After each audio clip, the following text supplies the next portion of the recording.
All right, let's go with the post-Saturday press conference here. Penrite Sandown Super Sprint, and well done, Will Davison, up inside the podium today on the top step. Congratulations, mate.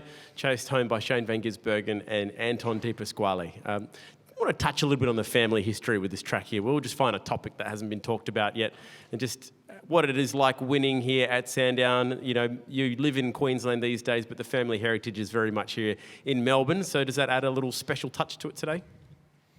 Yeah, I never quite know how to answer that these days. It is a special place for the family, but really it's all built upon my grandfather losing his life here. So obviously that's a poignant part of where the family history comes from. I've never met him, obviously, but 7 children, and the passion of motorsport filtered on for generations and decades. So my uncle obviously was the promoter here for a long, long time, and as a kid just grew up spending a lot of time here. And I suppose that's where the connection with the family comes from. Is a really unfortunate, very sad, tragic part of the family history, but we turn it into a positive as well. It is a special place that is full of history. And I've always really loved racing here. I love the grandstand. I love, just the history of these places. And much like Pukekohe in New Zealand, it's, pretty sad to see these legendary circuits sort of erasing themselves. Just on the topic of doing so well today, pick up a pole check and pick up a race win like that. You're edging close to a big milestone birthday party. Is it going to be a pretty fun night, you think? Maybe, yeah. I don't know. It'd be rude not to, wouldn't it? Off the back of a big news week for the team, how about that element of the fact that you guys were able to secure not just your futures, but also the future of the team as well with the new investment? So fantastic way to bounce back off that news this week as well. Yeah, awesome. Brett Ralph's here today, and great guys, a really great vibe and great announcement for the team. And first race in, there we go. So it's obviously, it's a very fickle sport. I think they're going to be amazing part of the team moving forwards. We know it's a cutthroat sport, but certainly a special day to have Anton and I on the podium together and have the Ralphs here or Brett here. Really cool. It's been a good couple of weeks for sure. You had only the tiniest of slip-ups today, and that was obviously coming out of the pits for your shootout lap.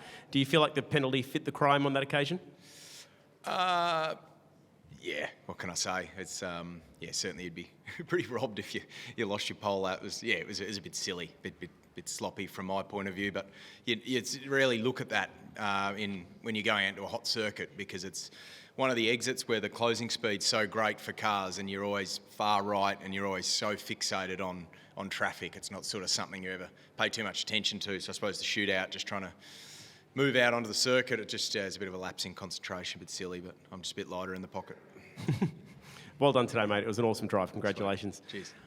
Shane, just your thoughts on the ongoing ever battle between blue and red, and it looks like they got one back on your team today, but speed-wise, do you feel like you might be able to find what you need for tomorrow?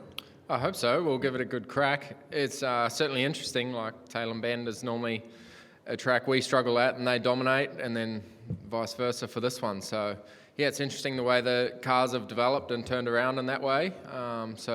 We need to look at some things and be a bit better. I remember you saying on the grid that your plan was to wing it today and evolve with the strategy as it played out. Did it feel a bit strange or different playing off the back foot today, because you're sort of having to answer to Anton's pit stop, and then instead of sort of leading from the front like you guys normally do? Oh, yes and no. I didn't really think like that in the car. I was just trying to push to catch Will, and I thought we were going to try and undercut rather than defending Anton. I didn't know what he was doing.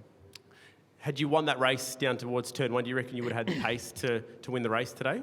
Oh, who knows? It's very hard. Like, Anton was much quicker than me, and I just drove and blocked him down the straights and overheated his tyres, but he couldn't get close enough when he had a faster car. But Will had so much speed, he maybe could have pit early and hung on. Who knows? Come second. Okay, good race today, mate. Well done. Good bank of points as always. Anton De Pasquale, cool to see you back up on the podium today. Good win for the team, and just love to hear your thoughts about the new ownership and re-signing and all positivity around Shell V-Power Racing right now. It's good to get back on the podium. It's obviously, like Will said, a lot of news about us this week. Obviously, the re-signings, the ownership stuff. So to start that off with the podium for both of us is really cool. So hopefully we can do something similar tomorrow. Do you feel like you have the speed within you to potentially take a pole or pick up a race win tomorrow?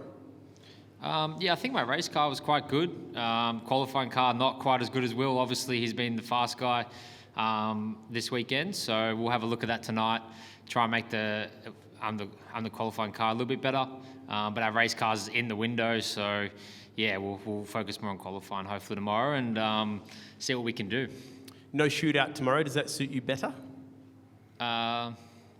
Don't think it makes too much of a difference, but based off today, no, because I made a lot of spots in the shootout. Okay. So, yeah, I don't think it makes a difference. I think car speed makes the biggest difference, obviously, in qualifying. So we'll just try and get heaps of that. Okay, mate. Good job today. Well done. Cheers. Open it up to the journos in the room.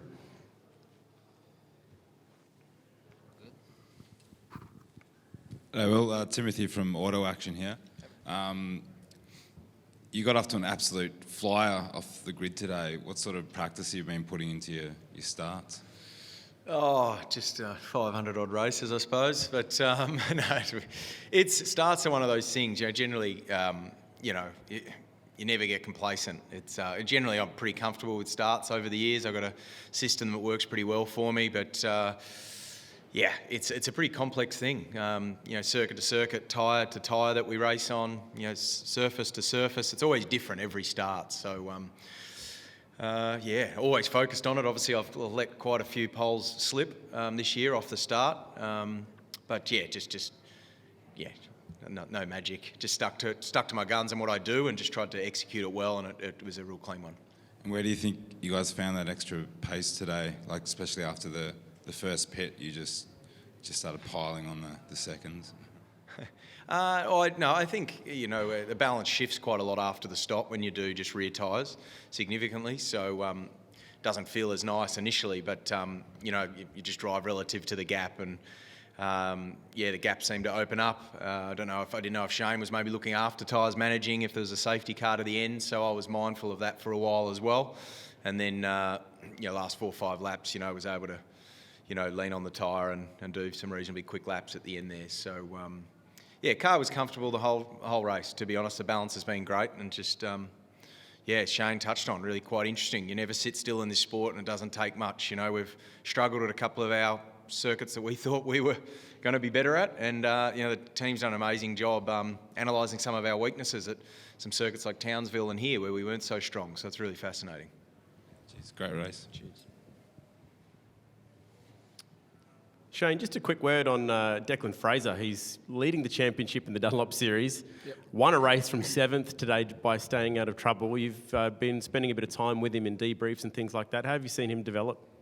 Yeah, he's been pretty awesome, and I think today shows why he's got the orange numbers on the car. He's not the fastest guy out there, but he's very fast, but he didn't pass anyone today. He was just smart, calculated with everything he did, and yeah, it's pretty impressive. And you can see the difference, how much he's spent, in our debriefs. He's at every debrief just sitting there and cleaning Brock's helmet and stuff like that. But he's just an awesome kid, good person to have around. And, I think he's having a proper crack, and you always love helping someone like that. So anything he asks me or the team, everyone's happy to help him. I think he's doing everything he can to make sure he gets in supercars next year, and he probably deserves someone to give him a shot. All right, cool. This is a bit out of left field, Will, but love to know your thoughts on having a junior development sort of thing like Triple Eight have, and would that be a cool thing to see at DJR? A bit more sort of junior academy style stuff. We see a lot of other teams. Groves have their own junior academy, just now that you're a senior figure in the team. Well, it's not for me to obviously comment on the team's junior programs and whatnot, but certainly it's important that I think everyone lifts their weight, whether that's teams, drivers, I'm all for supporting the future talent, the young generation coming through, if they've got the attitude and the want, so it's certainly something that's important. It's pretty tough in this field at the top end, it's you got to be willing to learn and put in the hard yards. This talent's one thing, but there's a lot of hard work for the young guys, so certainly being around big teams and experienced drivers is beneficial to young guys, and I'm certainly happy to help any kid that wants a hand if they want to yell out. Nice. Just one for Davo, following on your re-signing news this week. Was there ever a point this year where you were concerned about your future with the team, or were you always confident that your discussions with them were heading in the right direction? I was always wasn't too concerned, to be honest. I wasn't too worried with the chats I was having, but I've been around this game a long time. But I've got a great relationship with the team, and focused on just, sounds boring, but just doing the job on the track. And this stage now, if I was doing that, everything was going to take care of itself. So, I'm happy to just roll on and just get results. That's really all I want to be racing for now, is to be competitive, not to just make up the numbers. So I'm putting in the work, and the team can see that, and we work well together. Anton and I, it was I think pretty natural that it would happen. It's just there was a bit more talk than was probably necessary in the media, but that's just the way it goes. I wasn't too stressed. With your 2 stints at DJR, the one prior to moving on into different teams, now this extended stay, it would probably be that you spend more time with Dick Johnson Racing than any other in your career. Is that a pretty proud point for you to drive for such a historic team? Yeah, it is. Yeah, it's cool. I think I think Bowie, what was he, about 11? So I've got a few to go there. I need to go another 4 or 5 years. But it'll be, my seventh year DJR next year all up. So it's cool. It's an iconic team. I love what it stands for, and for the sport today, it's moving fast, and next year's a big change. But to have Shell V-Power Mustangs with number 17 on the front, it's just such a legendary team. It's what the sport's built on. So it's cool we keep that going. Team's in good shape, and it's a privilege to represent them and to know the Johnsons and to try and get results for them. It was really special to win in 17 today, and Jet Johnson had a win as well at QR. Dick and Jill were watching live just before our race. Anton and I were there watching the live timing with them. So good day for 17 and 117, I think he is. Would you like to be there until you decide to call it time in your career? Yeah, you'd love to go on your own terms for sure, but I'm not even thinking about it. It's something that's been pushed down my throat too much. It's a bit annoying, really. You look at the form of Dixon and Power and Alonso. I mean, it's a want thing. And I'm still working hard and still as hungry as ever. So, not even thinking about it. We'll just keep pressing on, and as long as I'm going good and putting in the effort, who knows how long I'll go. You're clearly as fast as ever, mate. Well done today. Thank you. Congratulations. Enjoy it. Thanks, guys. Cool. Sweet.